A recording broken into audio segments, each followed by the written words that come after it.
And good morning, everybody. Welcome to today. It's a Friday morning. There is so much going on.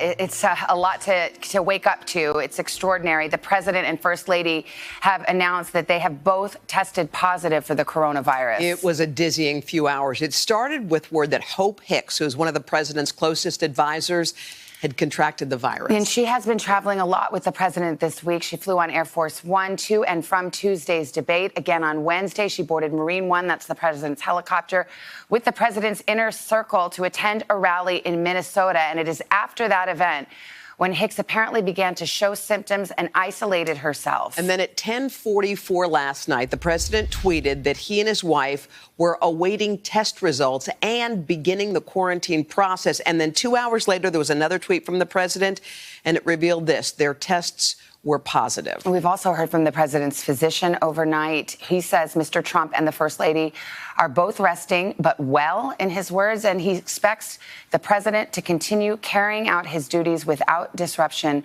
while recovering. We have a lot to walk you through, everything we know, the concerns for the president's health and the impact on the country, on the economy, and also on the campaign. Let's get started with the White House. NBC's Peter Alexander is there. Peter, good morning to you. Savannah and Hoda, good morning to both of you. This is a jarring headline. The President of the United States, Donald Trump, the most powerful man in the world, and the First Lady, both testing positive for the coronavirus. This morning, it is still unclear exactly how and when they were exposed to it. The President and First Lady now isolating here at the White House and the residence behind me, with all public events canceled.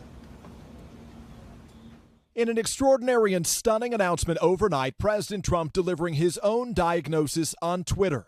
Tonight, the First Lady and I tested positive for COVID-19. We will begin our quarantine and recovery process immediately. We will get through this together. Melania Trump with a tweet of her own: "We are feeling good and I have postponed all upcoming engagements." The president's physician reporting President Trump is well, but did not indicate whether the president was experiencing symptoms, saying the president and Mrs. Trump plan to remain home within the White House during their convalescence, adding, "Rest assured, I expect the president to continue carrying out his duties without disruption while recovering." Still, the announcement throwing the future of the country's leadership into uncertainty. Late Thursday, the president speaking by phone to Fox News, confirming that one of his closest advisors, Hope Hicks, had become infected by the virus. She tested positive. She's a hard worker, a lot of masks. She wears masks a lot, but she tested positive. And revealing that he and the First Lady were awaiting their own coronavirus test results. I just went out with a test. I'll see what, because we spent a lot of time, and the First Lady just went out with a test also.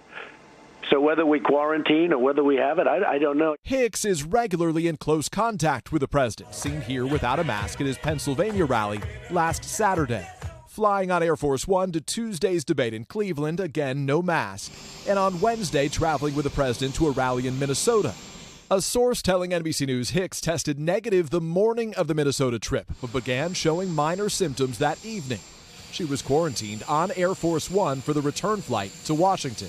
The president suggesting service members and law enforcement officials may have given her the virus. It's very, very hard when you are with people from the military or for law enforcement, and they come over to you and they want to hug you and they want to kiss you because we really have done a good job for them. And you get close and things happen. In a pre-recorded speech to the Al Smith charity dinner Thursday, President Trump contradicted his own public health experts, insisting the virus would soon be in the rearview mirror.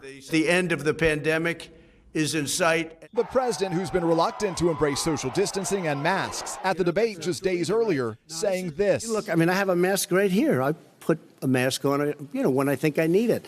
Tonight, as an example, everybody's had a test, and you've had social distancing and all of the things that you have to, but I wear masks when needed. When needed, I wear masks. Okay, let me ask. I don't wear masks like him. Every time you see him, he's got a mask. He could be speaking 200 feet away from it. He shows up with the biggest mask I've ever seen.